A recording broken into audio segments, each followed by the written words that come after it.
Hi, today we're going to show you how to make white chocolate ganache. Now the white chocolate is a bit more tricky to be made because the white chocolate, even though we're using couverture which has a high percentage of cocoa mass, because it's a white chocolate, it still has more fat than a dark one.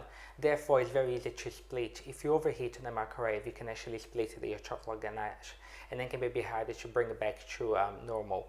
So we're going to just show you quickly how to do. This way it makes your life easier. Now, what I'm using here today is the chocolate couverture, which is, like I mentioned before, has a high percentage of cocoa mass, and it also tastes better. The reason why I like the couverture one, especially for the outside of the cake, is because it holds the shape a bit longer. So, for example, if the weather is a bit warm, it won't melt and get soft as quick as the compound one. So I would recommend, if you're doing, especially if you want to achieve the sharp, clean edges, I do recommend having the couverture one.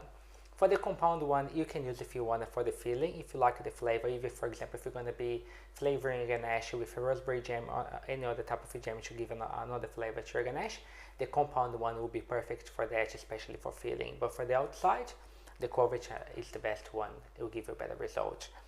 Now, for the white ganache, what I'm going to be doing here, I have 2 kilos of white chocolate, and I'm going to be adding 600 grams of cream. So what I'm going to do is I'm going to bring my cream to the boil. Once it's boiling, I'm going to add it to my container and then let it melt the chocolate. So what I'm going to do is I'm going to warm up my cream now, and then when I come back, I'll be able to actually show you how to do the ganache and get it done, and you're going to love it. I'll see you soon. Thank you.